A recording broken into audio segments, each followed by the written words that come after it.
5초 안에 행동하지 않으면 해야 한다는 알람은 영영 꺼지게 됩니다. 알람이 울리면 우리는 일어나야 하는 걸 압니다. 하지만 조금 미루는 순간 영악한 뇌는 바로 우리를 유혹해 옵니다. 너무 피곤해. 10분만 더 자도 될 것 같은데 내일부터 해도 인생이 변하진 않아. 설득에 넘어가는 순간 하루의 시작이 엉켜버립니다. 여기 다른 방식이 있습니다.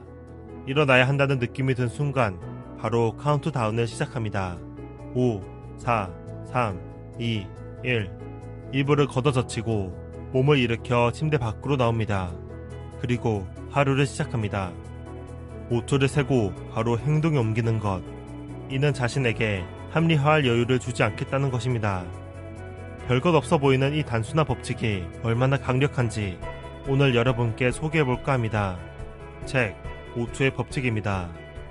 저자 멜 로빈슨이 테드 강연에서 처음 소개한 이 법칙은 순식간에 1000만 명의 관심을 사로잡았습니다.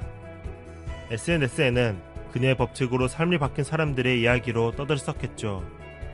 이 법칙에 무엇이 숨어 있길래 극적인 효과를 가져왔을까요? 저자가 처음 이 법칙을 생각해냈을 때로 돌아가 봅시다. 그녀의 삶은 엉망이었습니다.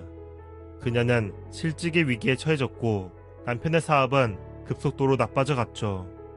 빚을 냈고 남편은 멀어져 갔으며 그녀는 무기력의 덫에 빠집니다. 분명 그녀는 해야 할 일을 알고 있었습니다. 생각보다 사소한 것들이었죠. 제 시간에 일어나기, 남편에게 다정하게 대하기, 술을 줄이기 등등. 하지만 그녀는 그중 어떤 하나도 행동에 옮기지 못했습니다. 그러던 어느 날 밤, 그녀는 TV에서 로켓 발사 광경을 봅니다. 4, 3, 2, 1, 0. Liftoff of Falcon 9. 그 순간 그녀는 내일 아침부터 저 로켓과 같이 5초를 카운트다운하고 바로 일어나 보자고 다짐했습니다. 다음날 알람이 울리는 순간 그녀는 해본 적 없는 일을 합니다. 자신의 기분을 무시했습니다. 아무 생각을 하지 않았습니다. 단지 숫자를 세기 시작했습니다. 5, 4, 3, 2, 1. 그 다음 잠자리에서 일어났습니다. 단지 그걸로 그녀의 인생이 변하기 시작했습니다. 그녀는 모든 결정에 5초의 법칙을 적용했습니다.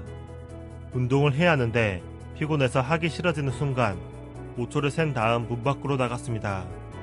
남편에게 까칠한 모습을 보이고 있을 때 5초를 센 다음 다정하게 말을 건넸습니다. 가장 큰 변화는 자존감이었습니다. 무기력에 빠져있던 그녀는 무언가 할 수 있다는 자신감을 얻었습니다.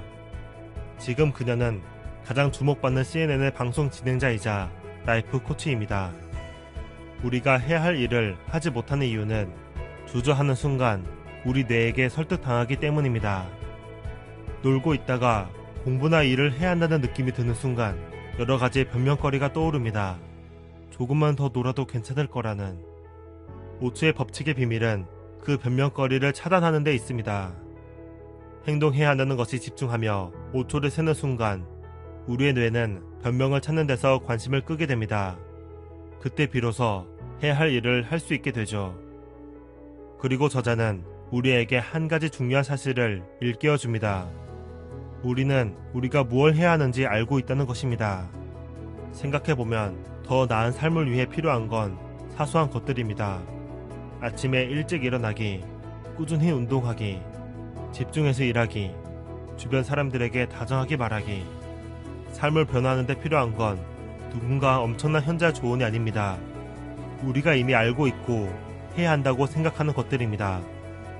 그럼에도 불구하고 많은 사람들이 변화하지 못한 건 행동에 바로 옮기지 못했기 때문입니다. 우리 뇌의 달콤한 유혹, 자기 합리화와 변명에 빠져 주저하고 미뤘기 때문입니다.